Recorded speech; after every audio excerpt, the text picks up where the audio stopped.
Ira Elvira SDMM selaku dosen pengampun mata kuliah analisis keuangan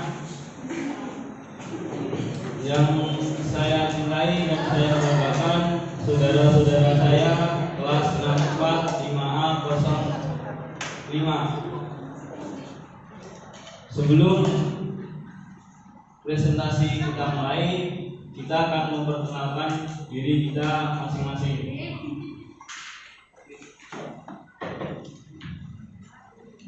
Perkenalkan, nama saya Afiawan Saputra, NIM 2000338. Perkenalkan, nama saya Aditya Saisario, NIM 64201495. Saya Firman Sudalim dengan nomor NIM 642038. Nama saya Tirto Winoto dengan NIM 42997. Begitu 9 ini sebentar ya Pak. Apa kita nanti kalau saya apa kelompok 9 bilang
konsolidasi dapat diartikan sebagai penggabungan dari dua usaha maupun lebih.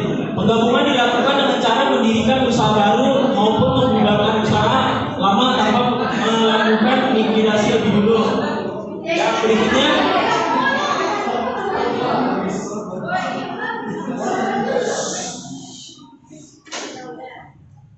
next slide. Yang pertama di sini ada menurut para ahli. Nah, yang pertama menurut Rudi Prasetya, konsolidasi adalah pembubaran dua atau lebih perusahaan yang digantikan dengan suatu perusahaan baru.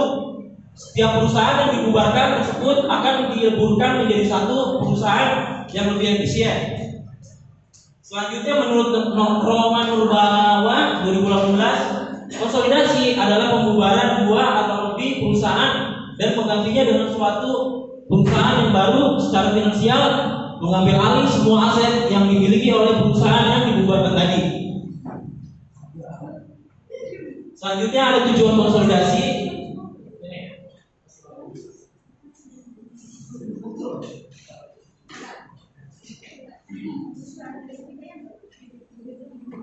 Nah, yang pertama ada memperbesar perusahaan.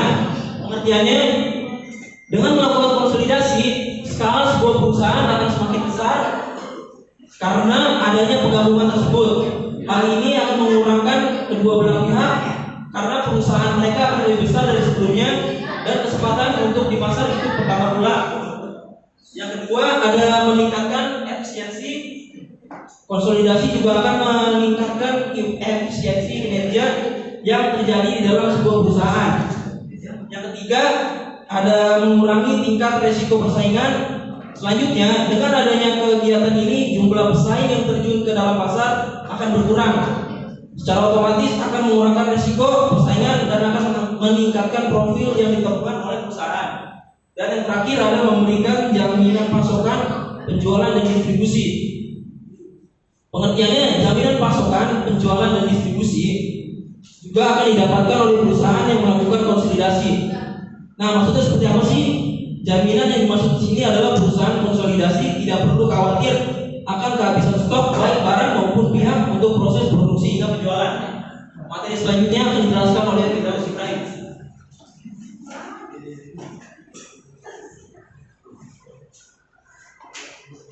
Berikut bangkai konsolidasi yang pertama.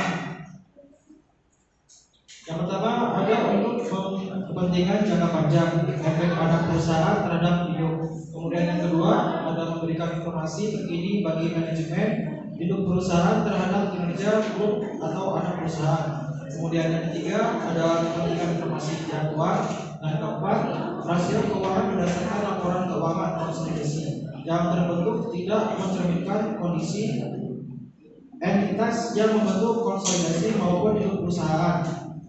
Yang kelima, dapat memberikan informasi terkini bagi manajemen hidup perusahaan baik mengenai operasi gabungan dari entitas konsolidasi dan juga mengenai perusahaan individual yang membentuk entitas konsolidasi. Kemudian yang kedua, berikutnya ciri-ciri konsolidasi, yaitu ada 4. Yang pertama, ada 2 atau lebih perusahaan yang menyatukan diri untuk membuat perusahaan baru. Kemudian yang kedua, ada perusahaan yang sudah disatukan akan berubah tanpa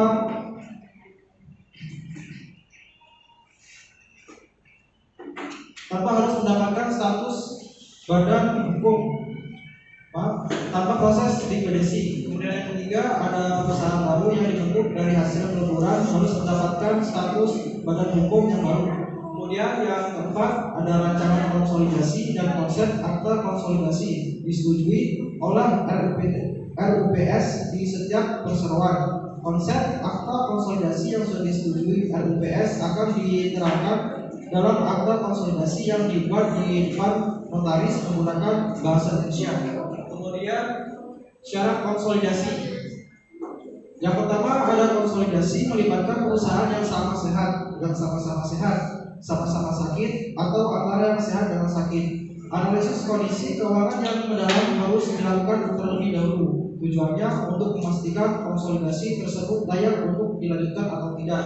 Kemudian yang kedua, ada bisa menata manajemen perusahaan sebelum dan setelah konsolidasi. Analisis ini di bidang manajemen ini diperlukan untuk memastikan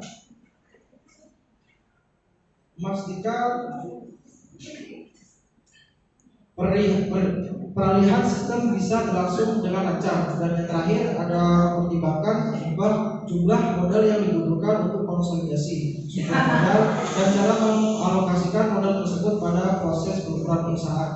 Untuk pembacaan berikutnya akan disampaikan oleh saudara saya Kiawan.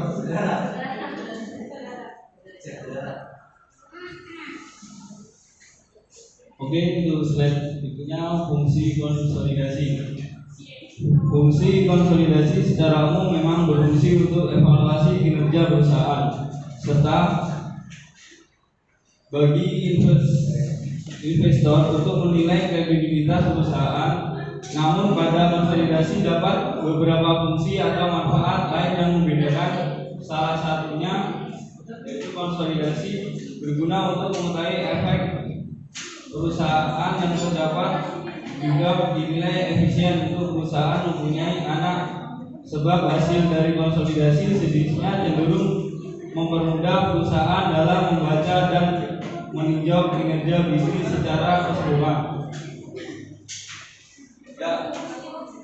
Ini ada sedikit kuis yang hadiahnya jutaan rupiah plus foto bareng kita.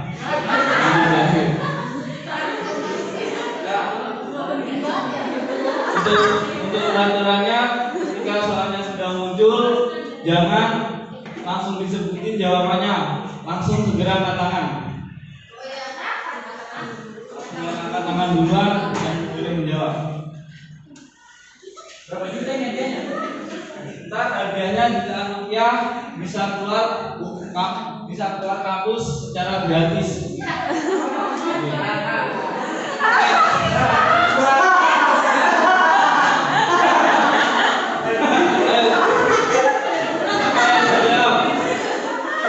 Ipan, silakan. Kalau ada kecelakaan, misalnya jatuh atau ada kapal tenggelam, semuanya akan mengikuti. Lah, saya di situ di depan, di sini. Semuanya. Ucup ya. Silakan aja Ipan. Silakan Ipan.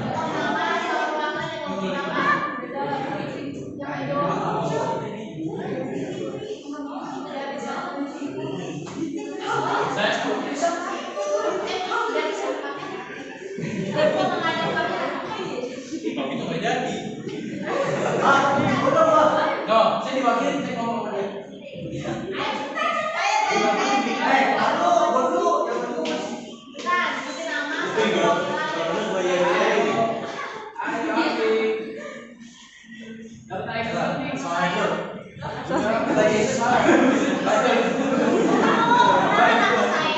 Nama saya Arvin Pantarino.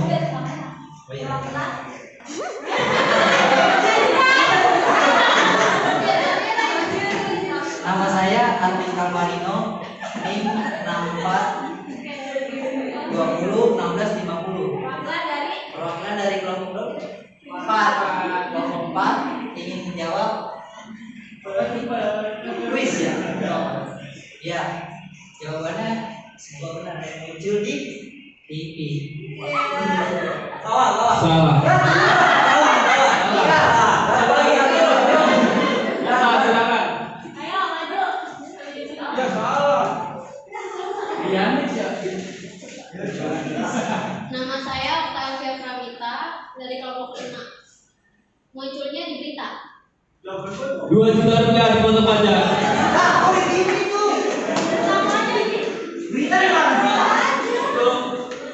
Yang soal kedua saya bacakan. Seorang pria terjebak di dalam gua. Ia kebingungan karena gua tersebut gelap.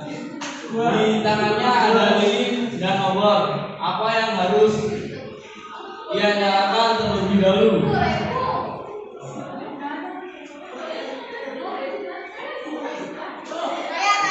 Elsa.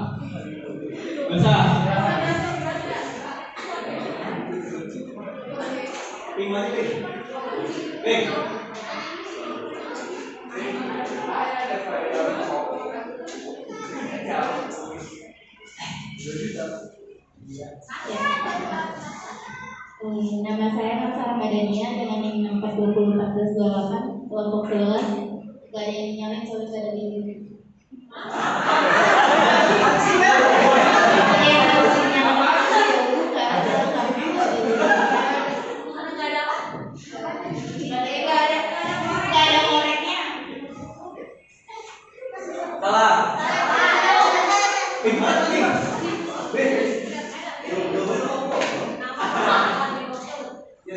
Nama Nika Prastini, NIM 41225, perwakilan dari kelompok 10. Jawabannya mana? 2 juta rupiah. Apaan? Masa di gua? Halo, Is. Iya, mereka dari mana?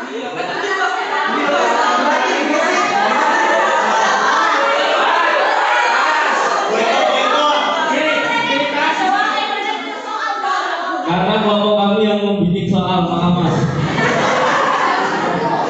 Itu jawaban juga kita. Next, untuk slide selanjutnya akan dibacakan oleh saudara saya Tirto. Untuk Tirto dipersilakan.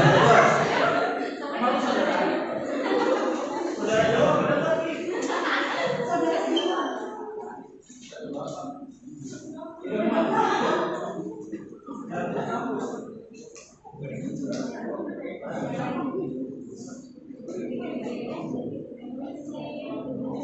selanjutnya ada perusahaan yang melakukan konsolidasi.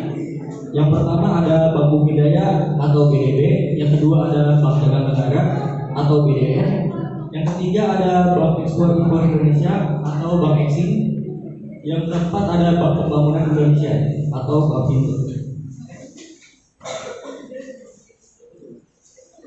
Selanjutnya ada alasan konsolidasi. Yang pertama ada masalah kesehatan. Masalah kesehatan perusahaan, misalnya jika sebuah bank telah dinyatakan tidak sehat oleh Bank Indonesia setelah melewati beberapa kali perbaikan, maka bank tersebut sebaiknya melakukan penggabungan dengan bank yang sehat. Yang kedua ada masalah manajemen. Keadaan manajemen suatu perusahaan, misalnya bank yang kurang profesional atau semrawut, membuat perusahaan terus mengalami kerugian dan sulit berkembang. Yang ketiga adalah masalah permodalan. Jika suatu perusahaan, misalnya bank, dirasakan kecil sehingga sangat sulit untuk memperluas usahanya, maka bank tersebut bisa bergabung dengan suatu perusahaan atau beberapa bank sehingga mempunyai modal yang besar. Yang keempat, ada ingin menguasai pasar. Tujuan ingin menguasai pasar biasanya hanya diketahui oleh mereka yang ingin ikut bergabung dan tidak diumumkan secara jelas kepada pihak luar. Yang kelima ada teknologi dan administrasi. Dalam kemajuan teknologi yang berkembang pesat, maka suatu perusahaan bisa lebar memerlukan teknologi yang canggih dalam mengelola data dan administrasi.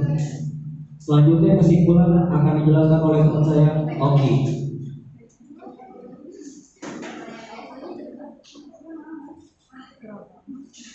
Oke, baik.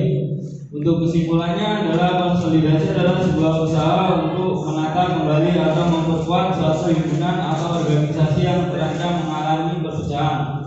Menata dan memperkuat himpunan ini dilakukan dengan cara menetapkan kelompok lain sebagai musuh bersama.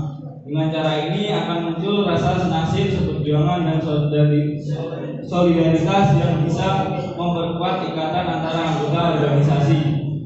Laporan keuangan konsolidasi merupakan syarat yang diberikan oleh pernyataan standar akuntansi keuangan atau yang disebut PSAK untuk menyajikan posisi keuangan dan hasil operasi untuk induk perusahaan dari suatu lebih anak perusahaan entitas yang dikendalikan, seakan entitas tersebut merupakan satu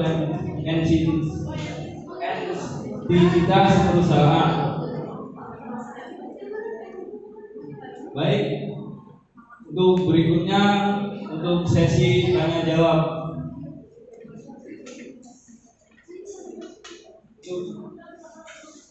Dari satu kelompoknya 3 perwakilan, dipersilakan. Dari kelompok 11.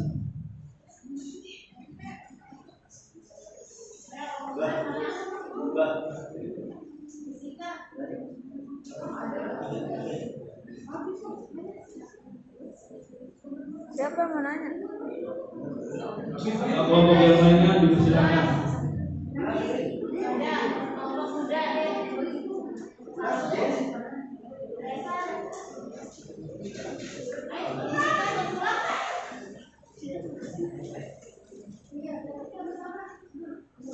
Ayo siapa aja deh nanya.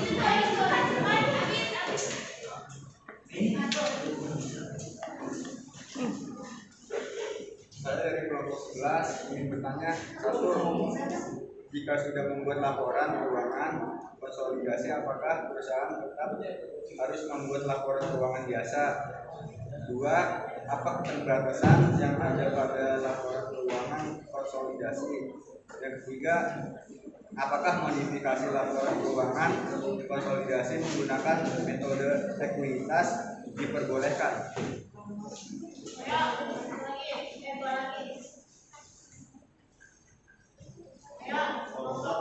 Kelompok 11 berarti mulai dari Muhammad. Satu. Yang lainnya maksudnya. Pertama nama saya Bita Fuka dari kelompok 1.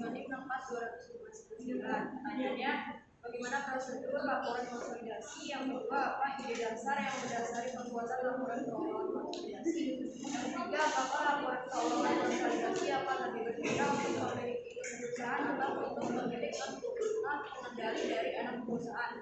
Jelaskan mengapa. Kelompok 2. Iya ya. Siapa namanya?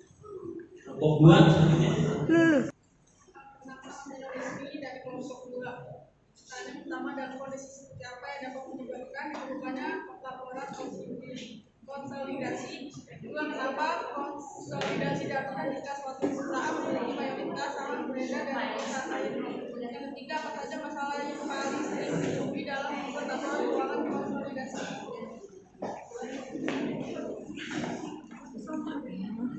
Ya, yang pertama saya akan menjawab pertanyaan dari kelompok 11. Soal yang pertama, seperti yang dijelaskan, laporan keuangan konsolidasi hanya dibutuhkan oleh perusahaan yang memiliki anak perusahaan dan memenuhi syarat yang sudah disebutkan di atas. Jika perusahaan tidak memenuhi syarat, artinya perusahaan hanya perlu menyiapkan laporan keuangan biasa.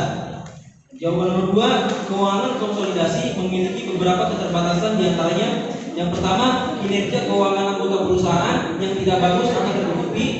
Yang kedua, rasio keuangan tidak mencerminkan rasio keuangan perusahaan. Yang ketiga, tidak tepatnya penyusunan rekening akuntansi seluruh perusahaan. Jawaban pertanyaan nomor 3, apakah modifikasi laporan keuangan konsolidasi menggunakan metode Equitas diperbolehkan? Jawabannya tidak boleh. Untuk kelompok 11, apakah ada sanggahan? Ada.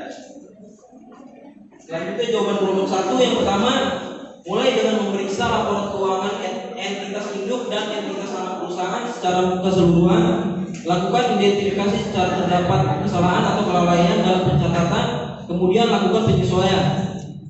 Nomor 2, sesuaikan laporan dengan melakukan eliminasi terhadap laporan laba rugi antar tiap perusahaan. Yang ketiga, lakukan eliminasi penghasilan dan dividend dari anak perusahaan. Yang keempat, kembalikan saldo aktif investasi di anak perusahaan ke saldo awal periode.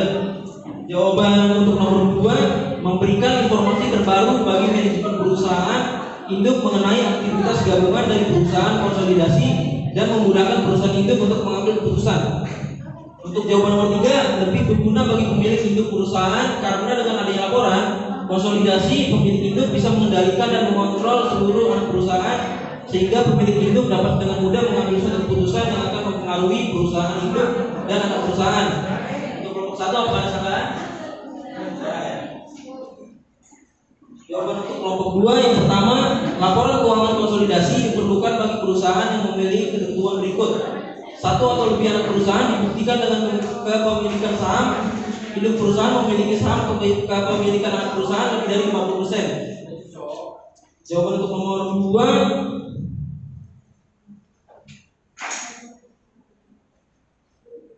kinerja keuangan anggota perusahaan yang tidak bagus akan tertutupi. Rasio keuangan tidak mencerminkan rasio keuangan perusahaan.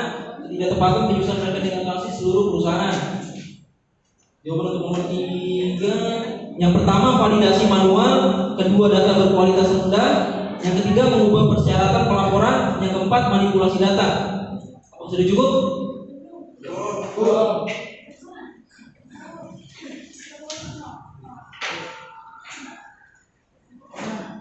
Ya baik, untuk presentasi kita pada hari ini cukup. Ada kurang dan lebihnya mohon maaf karena kami cowok semua, karena yang selalu benar adalah cewek. Sekian, terima kasih. Taufiq wal hidayah, wa